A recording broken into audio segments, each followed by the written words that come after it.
Assalamualaikum warahmatullahi wabarakatuh.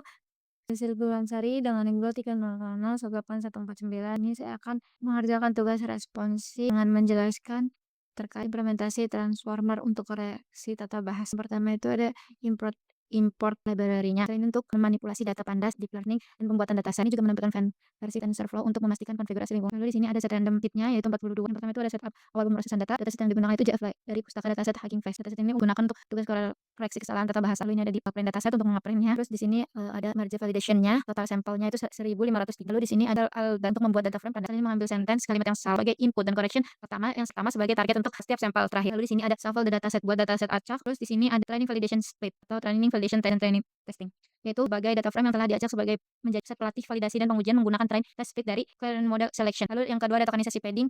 Selain ini menyiapkan kalimat target dan menambahkan token khusus. Lalu di sini kita print targetnya, lalu print train targetnya. Di sini train dev target hit, mencetak daftar train targetnya. Lalu ada menginisialisasi TensorFlow keras tokenizer-nya dengan vocab size yang telah ditentukan serta token uniknya. Terus kita convert text to sequence. Lalu determine minimumnya itu max length-nya itu 79. Padding atau menyamakan ukuran panjang sequence. Lalu di sini ada TensorFlow datasetnya, size-nya itu 32, terus shuffle-nya itu 1000. Lalu ada cek dataset untuk encoding shape-nya itu 32 dan 80.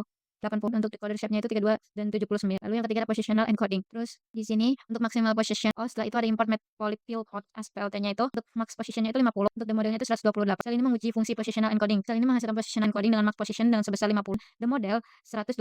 Kemudian sel memvisualisasikan encoding tersebut sebagai yang memperlihatkan mana nilai encoding bervariasi di sepanjang posisi dan dimensi embedding. Lalu di sini ada visualisasi dari positional encoding dengan matplot nilai-nilai pengkodean untuk beberapa dimensi embedding pada berbagai posisi. Kata ini membantu untuk memahami pada sinapse dari positional encoding tersebut. Lalu ada positional encoding layer. Terus ini ada embedding tab phrase, lalu ada kita print embedding vektornya dan after positional encodingnya dihasilkan seperti ini. Lalu yang keempat ada arsitektur transformer. Yang pertama hyper parameter menggunakan layer 2, the model 128, hit 8, batch size itu kita pakai 32, DFF-nya itu 512, dropout-nya kita pakai 0,1.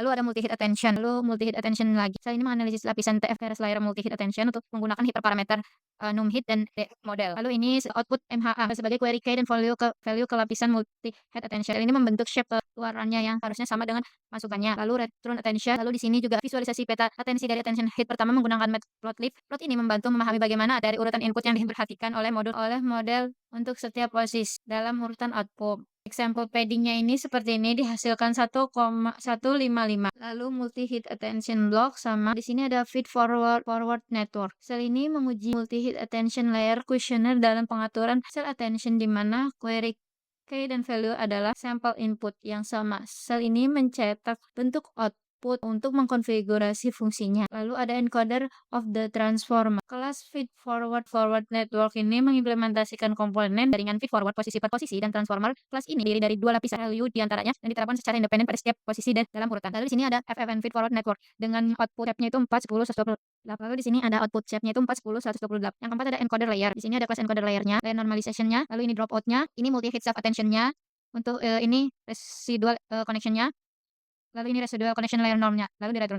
Nah, yang selanjutnya itu ada implementasi encoder lengkap. Max-nya nanti dihasilkan 2, 15, 128. Sel ini membuat instant encoder layer dan menguji forward pass yang menggunakan input contoh. Sel ini mencetak bentuk shape output untuk memastikan fungsionalitas lapisan tersebut. Lalu di sini ada decoder layer juga. Di sini ada sampel input dengan sampel 5, 18, 42, 11, 30. Lalu kita print sampel input shape-nya dan output encoder sampel inputnya. Lalu di sini ada implementasi decoder lengkap. Ada test decodernya juga dengan layer 4, modelnya 128, hit-nya 8, DFF-nya 512. Vocab size-nya itu 12.000, maximum position encoding-nya itu 100. Sel ini menginisialisasi sebuah instant decoder dengan hyperparameter yang ditentukan mempersiapkan bagian decoder dari model transformer. Di sini ada test decodernya. Lalu di sini ada encoder outputnya. Ini menguji decoder juga dan memberikan output encoder tiruan dengan input decodernya. Lalu ada fungsi masking-nya juga.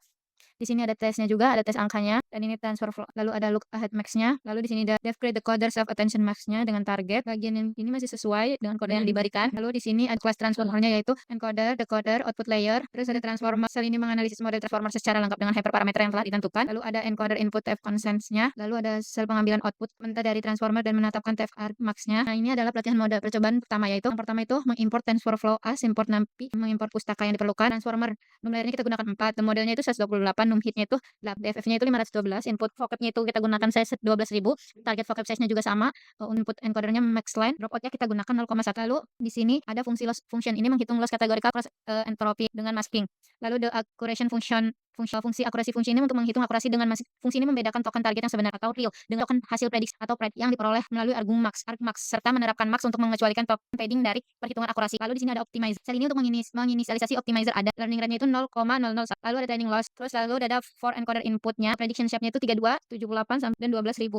Untuk loss-nya itu 9.423 sekian. Akurasinya masih 0. Sel ini melakukan satu forward flash serta perhitungan loss dan akurasi untuk satu batch data tanpa menjalankan langkah pelatihan, yaitu tanpa pembaruan bobot. Ini ada teacher forcing-nya, lalu ada compute gradients-nya, ada update parameternya, akurasinya, lalu ada train step on. Sel ini untuk menguji train step dengan menjalankan batch saja dataset pelatihan. Sel ini mengatur ulang metrik melakukan satu train step lalu mencetak loss dan akurasi yang akumulasi untuk langkah tersebut. Lalu kita di sini saya menggunakan approach-nya 50 dengan encoder layer padding max-nya itu 1888 untuk setiap encoder max. Sel ini untuk menjalankan loop pelatihan untuk model transformer. Proses ulang sebanyak jumlah approach yang telah ditentukan. Lalu ada evaluasi model, terus ada model evaluasi. Hal ini memungkinkan model yang telah dilatih tersebut muat kembali ke mulai hari tanpa perlu masih melatih ulang. Lalu ada referensi koreksi tata bahasa fungsi predik ini. Selanjutnya ada inferensi koreksi tata bahasa untuk mengkorek grammar dari correction ini. Lalu ada def predict sentence. Lalu ini kita masukkan sentence-nya si go to school everyday. Prediction-nya itu sentence-nya inputnya itu sentence. Lalu kita print juga prediction. Maka yang dihasilkan yaitu si go to school every. Prediction-nya itu si go to your school. Contoh kalimat yang keliru.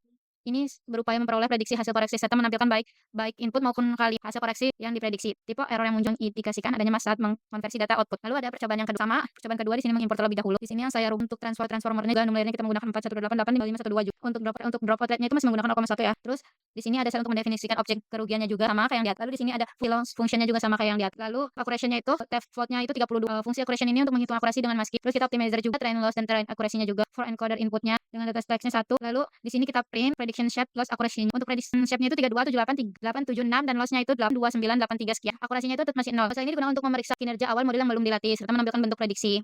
Terus di sini kita juga sama melakukan hal yang sama seperti yang di atas. Test on train step only. Di sini shape encoder layer padding max-nya itu 328080 untuk loss-nya itu 8.3049. Untuk akurasinya masih 0. Approach-nya yang untuk pelatihan kedua itu saya menggunakan approach 100 yang mana hasil untuk encoder layernya itu 188080. Lalu kita tes loss dan tes akurasinya juga sama seperti yang di atas ya. Nah, nanti di tes loss-nya ini kita mendapatkan hasil 6.2861 dengan step encoder layer padding max-nya itu 238080 dengan tes akurasinya itu 0,4622. Lalu ada evaluasi model sama seperti yang di atas.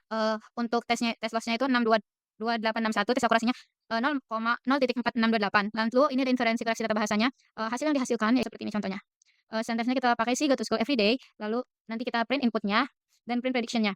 Yang dihasilkan yaitu dengan input si go to school everyday, prediction-nya itu she should go to school. Tipe error tersebut mengindikasikan adanya masalah dalam konversi daftar keluaran yang berisi string start token dan ID integer hasil prediksi. Lalu ada percobaan yang ketiga sama seperti yang saya rubah di ini num layer sebelumnya itu 4 jadi saya rubah 6. Ini yang percobaan saya. Selanjutnya ada percobaan ketiga sama kayak yang kita mengulang dengan saya merubah di bagian ini num layer 6 untuk mengetahui apakah perbedaan itu sangat terlihat. Sebelumnya itu kita menggunakan 4, di layernya 6 dan modelnya 256, di sini sebelumnya itu 128. DFF-nya itu sebelumnya 512, kita gunakan 1020. Lalu untuk dropout-nya sebelumnya 0,1 sekarang 0,2. Lalu untuk hasilnya yaitu ini sama seperti yang di atas ya. Untuk predict shape-nya itu 3876 dengan loss-nya itu 8.39 sekian. Untuk akurasinya masih 0.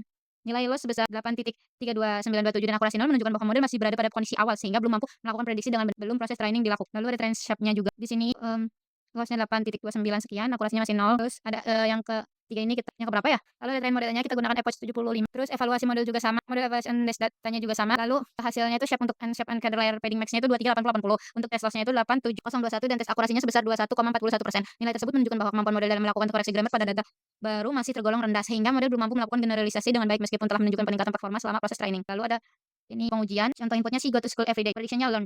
Tahap ini pengujian kemampuan model dalam mengoreksi kalimat mengandung kesalahan grammar. Berdasarkan hasil pengujian model ini menghasilkan prediksi learn yang tidak sesuai dengan kalimat masukan maupun makna yang sebenarnya. Model ini gagal mempertahankan subjek, kata kerja, serta informasi penting di dalam kalimat sehingga hasil koreksi tidak relevan. Contoh pengujian tambahannya itu he don't likes playing football. Dengan hasil prediksinya ini percobaan ini juga gagal karena hasilnya halu. Lalu percobaan keempat ini sama aja kita melakukan hal yang sama, membuat model transformernya ini dirubah bagian layer 4, 128, hitnya itu 8, 512. Lalu untuk loss fungsinya juga kita jalankan seperti di atas. Akurasi fungsinya juga, optimizernya juga, train loss-nya juga, test on forward pass-nya juga. Lalu dihasilkan prediction shape-nya itu 3278, 3878, 3876 dengan loss-nya itu 8297 sekian. Akurasinya itu masih tetap 0. Untuk train step-nya seperti ini. Untuk test on train seperti loss-nya itu 827 sekian, padding max-nya itu 3880. Training modelnya kita menggunakan approach 25 dengan encoder layer padding max-nya itu 1880. Evaluasi model padding data testing dengan tes loss-nya itu 4.3459 dengan tes akurasinya 0,4838 dengan layer padding max-nya 2380. Load modelnya ini dengan model berhasil dimuat Prediksi kalimatnya yaitu, "She go to school every day."